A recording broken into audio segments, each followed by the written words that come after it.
టీవీలో మీ personal and business promotions కోసం కింది నెంబర్కి కాంటాక్ట్ చేయండి. మీ అందరికీ తెలుసు, సుమన్ టీవీ ఏదైనా ఒక స్టోరీ చేసినా సరే, సో అందులో ఎవరికైనా సరే బాధాకరంగా ఉంటే సో ప్రతి ఒక్కరికి కూడా హెల్ప్ చేసడానికి ముందుంటుందని సంగతి మీ అందరికీ నేను చెప్పనవసరం లేదు. అలాగే మనలో చాలామంది ప్రేమ వివాహం చేసుకుంటారు, చాలా హ్యాపీగా లైఫ్ అనేది లీడ్ చేస్తూ ఉంటారు. అదే క్రమంలో భగవంతుని కోరుకుంటారు, భగవంతుడా మాకు ఆరోగ్యవంతమైన సరే పిల్లల్ని ప్రసాదించండి అని చెప్పేసి.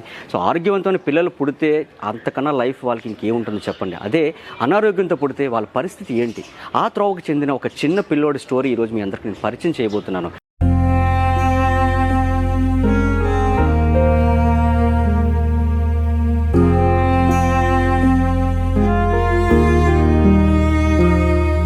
చిన్నపాటినోడికి ఇక రక్తాలు తీస్తుంటాయి సార్, మాకు రక్తాలు వస్తున్నాయి.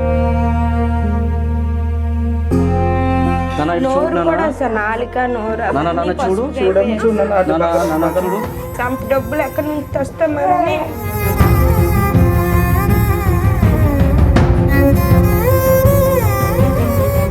అంటే మదర్ లివర్ తీసుకొచ్చి బాబుకి పెడితేనే క్యూర్ అవుతుంది.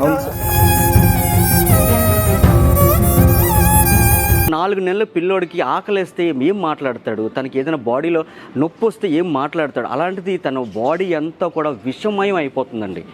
మీ అందరికీ నేను చెప్తుంది 100% నిజం. ఒక్కసారి నేను అబ్బాయిని మీకు ఈరోజు నేను చూపిస్తాను. ఆ అబ్బాయి శరీరం కంప్లీట్గా పసుపు రంగులో మారిపోయి, కళ్ళు కూడా పసుపు రంగులో మారిపోయి, తన శరీరం అంతా కూడా విషమయం అయిపోతుంది. ప్రతిరోజు కూడా చావుతో తను పోరాడుతున్నాడు. ఇంత పెద్ద ప్రాబ్లం అనేది ఎలా వచ్చింది, అసలు వీళ్ళు ఎప్పుడు ఐడెంటిఫై చేశారనేది నాతో పాటు మీరు కూడా వచ్చేసండి.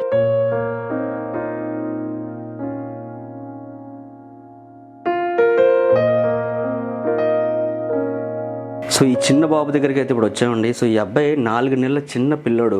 ఈ 4 నెలలు ఈ చిన్న పిల్లోడికి ఇంత తీవ్రమైన సో అనారోగ్యం అని చెప్తే ఎవరూ నమ్మరు. అబ్బాయిని ఒక్కసారి మీరు చూడండి, ఎంత బుజ్జుగున్నాడో. చూడండి, చిన్నపిల్లలకి ఆకలన్నా సరే, బాధ అన్నా సరే నోటితో చెప్పుకోలేరు. అది తల్లిదండ్రులే గ్రహించాలి. అసలు ఈ అబ్బాయికి ఈ ప్రాబ్లం ఎలా వచ్చింది అనేది ఒకసారి వాళ్ళ మాటల ద్వారా మనం తెలుసుకుందాం. నమస్తే అండి. నమస్తే సార్. మీ పేరు? సురేష్ అండి. నా పేరు. మీ పేరు? సురేష్ గారు, అసలు ఈ 4 నెలలు ఈ చిన్న బాబుకి ఇంత అనారోగ్యం అంటే ఎవ్వరు కూడా నమ్మలేని సెక్షన్ అండి. ఎందుకంటున్నారంటే ఇంత ఇంత ఆరోగ్యంగా ఉన్నాడు అంటే ప్రతి ఒక్కరు ఈ అబ్బాయిని చూస్తే చాలా ఆరోగ్యంగా ఉన్నాడు, చాలా బుద్ధిగా ఉన్నాడు అని చెప్పేసి ప్రతి ఒక్కరు అనుకుంటారు. కానీ ఇలాంటి ఇంత అనారోగ్యంతో ఈ అబ్బాయి అసలు ఉన్నాడని సంగతి మీకు ఎలా తెలిసిందండి? సార్, మా బాబు పుట్టినప్పుడు చాలా బాగా పుట్టాడు సార్. 3.5 kgs పుట్టాడు మా బాబు. ఇంచుమించుగా అందరికీ మా పెద్ద బాబు కన్నాను వీడు పుట్టిన తర్వాత ఫస్ట్ 2 రోజులు ఆ రోజే వీడికి జాండీస్ వచ్చిన తర్వాత మేము చాలా కంగారు పడిపోయాం. రాత్రి అంతా నిద్ర. స్టార్టింగ్ జాండీస్ వచ్చిందా? వచ్చింది సార్, వచ్చింది. పుట్టిన నుంచే జాండీస్ వచ్చింది. వీడిని 3 రోజుల పాటు పెట్టమన్నారు. ఆ రోజు రాత్రి అయితే వీడిని పెడుతున్నప్పుడు కూడా మేము చాలా అసలు అది వీడు ఏడుస్తుంటే మేము ఏడుస్తూ ఈడేస్తూ ఎండలో పట్టుకుంటూ, ఎండ లేకపోతే అంటే సెప్టెంబర్లోనే అప్పుడు ఇవి కూడా లేకపోతే మేము ఎండలో పట్టుకుని చిన్న ఇంతే ఉన్నాడు సార్. చాలా ఇబ్బందిగా ఉంది పాపం బాబుకి. అవును సార్, అవును సార్. అప్పుడు కనీసం ఎంతమందికి ఫోన్ చేసి ఉంటాను, ఎంతమందికి తెలుసుకున్నాను అనుకున్నా, ప్రతి ఒక్కరిని కనుక్కున్నా కూడా ఈ సమాధానం లేదు. అక్కడికి 3 రోజుల పాటు కూడాను అక్కడే ఏర్పాటు చేసాం. ఆ బ్లూ లైట్ పెట్టిన తర్వాత తగ్గిందని చెప్తే మళ్ళీ ఇంటికి వచ్చాం. కొంత ఆనందపడ్డాం. అక్కడ నుంచి నేను మళ్ళీ 11 రోజులకు వచ్చేసరికి మళ్ళీ మా బాబు కళ్ళు అలాగ అయ్యేసరికి మేము భయపడ్డాం. హాస్పిటల్కి తీసుకెళ్ళిన తర్వాత ఈ చిన్నపాటినోడికి ఇక రక్తాలు తీస్తుంటాయి సార్, మాకు రక్తాలు వస్తున్నాయి. రక్తం వీడికి ప్రతి దగ్గర సూదులు తీస్తుంటే ఎక్కడ కనిపించట్లేదు. కనిపించబడితే ఎక్కడ పడితే అక్కడ పొడుస్తుంటే మేము ఏడుస్తున్నాం సార్. మేము ఏడ్చిన తర్వాత అక్కడ ఆయన చెప్పిన తర్వాత మేము భయపడ్డాం. ఏంటి బాబుకి తగ్గట్లేదు, మెడిసిన్స్ వేస్తున్నాం. మెడిసిన్ వేసిన తర్వాత అయినా తగ్గట్లేదు. 12 ఆయన మెడిసిన్ ప్రతిదీ వాడుకుని ఇచ్చేసాం. అక్కడ నుంచి వచ్చిన తర్వాత విశాఖపట్నంలో నా మూర్తి గారిని కలిసాం. ఆయన దగ్గర మెడికేషన్ స్టార్ట్ చేసాం. ఆయన ఒక 40 సంవత్సరాలు ఎక్స్పీరియన్స్ ఉన్న వ్యక్తి అని చెప్పి ఆయన దగ్గర 2 నెలలు కోర్స్ కంప్లీట్ చేసిన తర్వాత చూసేసరికి ఆయన కూడాను ఇంకా మళ్ళీ పెట్టమన్నారు. మా స్థాయికి మాకు స్వామి సార్. మీరు ఏం చేస్తుంటారండి? సార్, నేను ఒక ఒకేషనల్ ట్రైనర్ అండి సార్. ట్రైనర్ ఎక్కడ చేస్తున్నారు మీరు? నేను శ్రీకాకుళం సంత బొమ్మలి హై స్కూల్లో చేస్తున్నాను. శ్రీకాకుళం సంత బొమ్మలి హై స్కూల్లో చేస్తున్నాను. నేను పార్ట్ టైమ్గా చేస్తున్నాను సార్. శాలరీస్ కూడా మీకు రెగ్యులర్గా రావేమో? మాకు 3 నెలలు అయింది సార్. శాలరీస్ వచ్చి 3 నెలలు. నవంబర్ లేదు, డిసెంబర్ లేదు, జనవరి లేదు. ఇప్పటిదాకా బాబుకి ఆల్మోస్ట్ ఎంత అండి ఖర్చు అయింది? ఇప్పటి వరకు బాబుకి ఇంచుమించుగా 3.5 లక్షలు ఖర్చు అయింది సార్. 3.5 లక్షల రూపాయలు ఖర్చు అయింది. ఇప్పుడు జాండీస్ అనేది తగ్గిపోయిందండి? జాండీస్ తగ్గదు సార్. జాండీస్ ఇంకా తగ్గదు సార్. తగ్గదు. ఎందుకంటే బాబుకి వెళ్ళాల్సిన బయలు జ్యూస్ అనేది అది అన్ని బయటికి వెళ్లకుండా బ్లాక్ అయిపోయింది సార్. ఈ విషయం ఎప్పుడు తెలిసిందంటే అక్కడ ఉన్న డాక్టర్స్ అందరూ చెప్పి హెడా స్కాన్ అని, తర్వాత ఎండోస్కోపీ అని, తర్వాత ఫిబ్రోసిస్ స్కాన్ అవన్నీ చేసిన తర్వాత ఏదైతే అందరూ కూడాను మీరు అందరూ నాకు తెలిసి న్యూ ఇయర్ ఎంజాయ్ చేస్తుంటారేమో సార్. 31వ తారీఖున మాకు తెలిసి ఆ రోజు గుండెలు బాదుకున్నాను సార్. మీరందరూ ఇదైతే 31వ తారీఖు మీరు ఏడకండి అమ్మా, మీరు ఏడిస్తే మళ్ళీ జనవరి 1వ తారీఖు అందరికీ సంవత్సరం మొదలైతే ఆ రోజు నా కొడుక్కి లివర్ ట్రాన్స్ఫర్ చేయాలని చెప్పేసి అన్నందుకు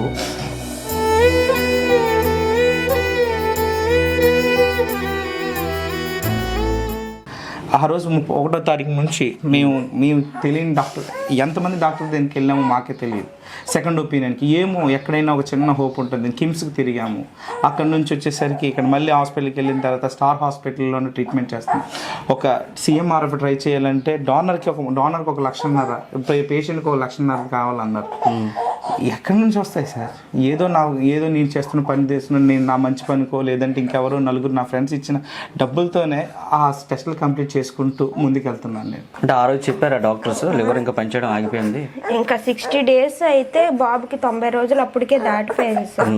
దాటిపోయిందమ్మా, ఇంకా ఆ ముందు చేయాల్సిన ట్రీట్మెంట్ కూడా చేయలేము, ఇంకా అదొకటే లాస్ట్ సొల్యూషన్, లివర్ ఒకటి మార్చుకోవాలమ్మా, 25 లక్షలు అని చెప్పారు సార్. 25 లక్షలు అని చెప్పారు? 25 లక్షలు అని చెప్పారు సార్. ఆ రోజే ఇంకా ఏం తెలియలేదు సార్, అంత డబ్బులు ఎక్కడి నుంచి వస్తామని. నా పరిస్థితి అంత లేదు సార్. ఏది అమ్ముకొని చేసుకొని చేయించడానికైనా సగం డబ్బులే కుదిరాయి సార్. ఇంకా చాలా వరకు రావాలి సార్. నాకేం అర్థం కావట్లేదు. బాబు బాగున్నాడు, 2 బాబులు ఇంకా అయిపోయిందని ఫ్యామిలీ ప్లానింగ్ అన్నీ చేయించుకున్నాం సార్. 1 month తర్వాత నుంచి తిరుగుతూనే ఉన్నాం. మా బాబు పెద్ద బాబుని వదిలేసి మా అమ్మ వాళ్ళ ఇంటి దగ్గర ఆడమ్మ ఎప్పుడు వస్తామని అడుగుతుంటే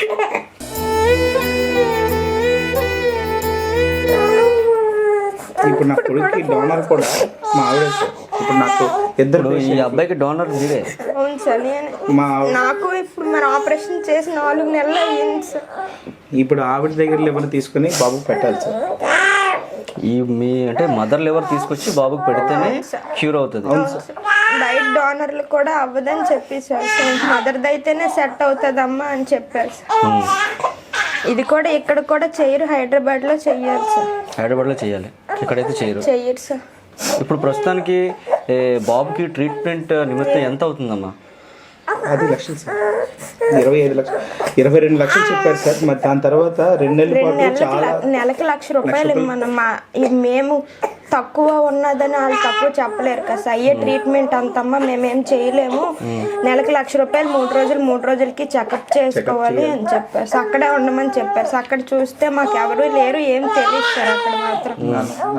బాబు ఇలాగ ఎల్లోగా మారిపోయాడు కదమ్మా, అవును సార్. ఇలా పసుపు రంగులో మారిపోయాడు కదా, సో ఇదంతా కూడా దాని ఎఫెక్ట్ అని అంటారా? కళ్ళు కూడా కదా పసుపుగా అయిపోయింది సార్. నోరు కూడా సార్, నాలుక నోరు చూడు పొట్ట చూస్తే పొట్ట చాలా గట్టిగా ఉంటుంది సార్. సైడ్ అంతా కూడా లివర్ ఆల్రెడీ గట్టి పడిపోయింది సార్. బయటకి మనకు కూడా తెలుస్తుంది సార్.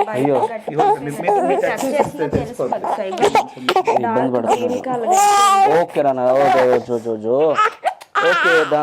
చూడు అయ్యో ఇదంతా కూడా బ్లాక్ అయిపోయింది కదా. ఇది తగ్గింది సార్. ఇంకా బాబుకి చేయలేను కూడా చేయించాను సార్ నేను. ఫైబ్రో స్కాన్ అసలు పిల్లలకు చేయకూడదు, ఎండోస్కోప్ చేయకూడదని మాకు ఇంకేమైనా సొల్యూషన్ దొరుకుతుందేమోనని చేయించాం సార్. అయినా అదంతా బ్లీడింగ్ అయిపోయి నోట్లో నుంచి బ్లడ్ కూడా వచ్చేసింది సార్. నోట్లో నుంచి బ్లడ్ కూడా వచ్చేసింది అంటే బ్లడ్ వెళ్ళే వే దొరక్క అది ఎటెల్లాలో తెలియక మొత్తం ఒళ్ళంతా నల్లగా బొబ్బలు వచ్చేసి నోట్లో నుంచి బ్లడ్ వచ్చేసి ఇంకా అర్థం కాలేదు సార్. అసలు ఏమవుతుందో తెలియదు. రాత్రిపూట పడుకోడు, ఏడుస్తూనే ఉంటాడు. నిద్ర కూడా అలా ఆ లోపల ఏటవుతుందో దానికోసం మాకు తెలీదు. జ్వరము జలుబు అయితే ఏదో వేయడానికి హైదరాబాద్ తీసుకెళ్తున్నాము, నోట్లో నుంచి బ్లడ్ వచ్చేస్తుంది. ఏదో గుచ్చుకున్నారేమో, తగిలింది, రక్తం ఆగుతుంది అని అనుకుంటే మాకు ఫీడ్ చేస్తున్నా అలా బ్లడ్ వచ్చేస్తూనే ఉంటుంది. మీరు చూస్తుండొచ్చు అబ్బాయిని. సో నా ఎదురుగా ఉన్నాడు కాబట్టి నేను చూస్తున్నాను. స్కిన్ అంతా కూడా ఎల్లో అయిపోయింది, కళ్ళు కూడా ఎల్లో కలర్ అయిపోయింది మొత్తం అంతా. చేతులు అయితే మీరు చూస్తున్నాడు, చేతుల దగ్గర కూడా అవును సార్ ఇలా దద్దులాగా వచ్చేసి బ్లడ్ అంతా ఇదంతా బ్లడ్ క్లాట్ అయిపోయింది. ఇదంతా కూడా బ్లడ్ అనేది ప్యూరిఫై అవ్వదు సార్ వీడికి. బ్లడ్ అనేది ప్యూరిఫై అవ్వదు వీడికి. విటమిన్ కే కానీ విటమిన్ ఏ కానీ సప్లిమెంటరీస్ డైరెక్ట్గా మనం సప్లిమెంటరీస్ ఇవ్వడమే తప్ప బ్లడ్ అనేది స్టోర్ చేసుకునే ప్లేస్ లేదు సార్ వీడికి. ఫిల్టర్ చేసిన లేదు, ఆ లివర్ పని చేయట్లేదు. వాడికి ఎక్కడ పడితే అక్కడ నల్లలాగా అయిపోయి అది చాలా దారుణమైన సిచ్యువేషన్ సార్. అది ఎంత బాధపడుతున్నాడో కానీ చెప్పలేము. ఏం చెప్తాడండి, 4 ఏళ్ళ చిన్నపిల్లడు, ఆకలి అంటేనే ఏమి తెలియదు, ఆ ఏడుపు తప్ప ఏమీ రాదు. ఆ ఏడుపుతే సార్, నవ్వినా మాకు ఏడిపే, ఏడ్చినా మాకు ఏడుపు తప్ప ఇంకేం లేదు సార్. నవ్వినా ఏడిపే, ఏడ్చినా ఏడిపే మాకు. ఇప్పుడు వీడికి తినికి ఇప్పుడు ఆపరేషన్ అనేది చేయించామనుకోండి, సో మొత్తం కంప్లీట్గా క్లియర్ అయిపోద్దా? మేము వెళ్ళిన ప్రతి డాక్టర్కి అదే అడుగుతున్నాం సార్ బాబు బాగుంటాడు, ఆపరేషన్ తర్వాత బాబు బాగుంటాడని అంటే పర్లేదమ్మా చేసాము, ఎంతకన్నా చిన్నపిల్లలకి చేసాము, బాగానే ఉంటాడనే చెప్తున్నారు సార్. ఆ హోప్తోనే మేము ఎంత కష్టపడుతున్నాం సార్. సగం డబ్బులు మాత్రమే ఇంకా సెట్ అయ్యాయి సార్, మిగతా డబ్బులు సెట్ కాలేదు. ఎక్కడ తెచ్చే ఎవరు అప్పు ఇచ్చడానికి మేము తీర్చగలమనేది ఇది లేదు సార్. ఇంకా ఇప్పుడు నార్మల్గా చూస్తే, ఇప్పుడు మీకు చూస్తే ఈయనకి చూస్తే 3 నెలలకు ఒకసారి జీతం వస్తుందని చెప్తున్నారు. నార్మల్గా అయితే అంటే మీరు ఏంటండి, అంటే మీ ఫ్యామిలీ బ్యాక్గ్రౌండ్ కానీ అంటే ఎవరు కూడా సపోర్ట్ చేయలేదా?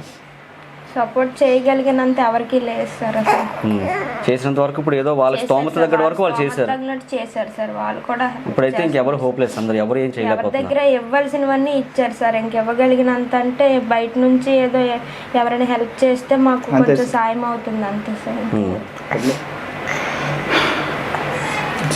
బాబుని పట్టుకొని ఎక్కడ వదిలేదు కదా సార్. సో ఖచ్చితంగా మనం అయితే హెల్ప్ చేద్దాం. సో ఒక్కసారి మీరు కూడా మా ప్రేక్షకులందరికీ కూడా ఒక్కసారి అడగండి. అలాగే మీ ఫోన్ నెంబర్ కూడా ఒకసారి మా ప్రేక్షకులందరికీ చెప్పండి. మీరు ఏదైతే మీరు ఫోన్పే మీరు ఏదైతే వాడుతున్నారో ఆ ఫోన్పే నెంబర్ ఒకసారి మా ప్రేక్షకులకి చెప్పండి. దయచేసి సుమన్ టీవీ వారికి చాలా కృతజ్ఞతలు. మా యొక్క బాధని మీ వరకు తీసుకొచ్చినందుకు మేము చాలా కృతజ్ఞతలు తెలియజేస్తున్నాం. అలాగే మీ సాయం కోరుకుంటున్నాం ప్రస్తుతానికి మా బాబుని రక్షించుకోవడానికి. సో మీరు సహాయం చేయాలనుకుంటే 9606296109కి మీ విరాళాలు కానీ మీ సహాయాన్ని మాకు అందించాలని, అది ఎంత తక్కువైనా ఎంత ఇదైనా సరే మేము తీసుకోవడానికి పాత్రలో ఉన్నాం. థ్యాంక్ యూ అండి. ప్లీజ్ పిల్లడి ఆరోగ్యం బాగుపడాలని చెప్పేసి మనం అయితే మనస్ఫూర్తిగా కోరుకుందాం. కింద స్కోర్ అవుతున్న నెంబర్కి మీరైతే ఎవరైతే సరే వీళ్ళకి సహాయం చేద్దామని అనుకుంటున్నారో సో డైరెక్ట్గా వీళ్ళకే మీరు కాల్ చేయొచ్చు. మీరు ఫోన్పే నెంబర్ కూడా ఉంటుంది. వాళ్ళ అమౌంట్ ఏదైతే మీరు వీళ్ళకి ఇద్దాం అనుకుంటున్నారో అమౌంట్ వీళ్ళకి డైరెక్ట్గా మీరు పంపించవచ్చు. ఇంకొకటి ఏంటంటే చాలామంది ఈ వీడియోస్ చూస్తున్న డాక్టర్స్ కానీ లాయర్స్ కానీ పెద్ద వాళ్ళు చాలామంది ఉంటారు. మనం ఏదో డోనర్స్ అడిగాం కదా అని చెప్పేసి మనం ఏదో సహాయం అడిగామని చెప్పేసి ఒక 100 రూపాయలు 1000 రూపాయలు లేదా 2000 రూపాయలు ఇచ్చేసి మనం అయితే వదులుకోవద్దండి. సో వీలైనంత సహాయం చాలామంది డాక్టర్స్ అయితే మన వైజాగ్లో చాలామంది పెద్ద డాక్టర్స్ ఉన్నారు. సో వాళ్ళు తలుచుకుంటే ఈ అబ్బాయి ప్రాబ్లం అనేది పెద్ద అసలు మ్యాటరే కాదు. సో వాళ్ళైతే ఖచ్చితంగా వాళ్ళైతే వచ్చి ఈ అబ్బాయిని చూసి వాళ్ళ చేతులతోనే ఈ అబ్బాయికి ఉన్న అనారోగ్యం అనేది నయం చేస్తారని చెప్పేసి మనస్ఫూర్తిగా నేనైతే అడుగుతున్నాను.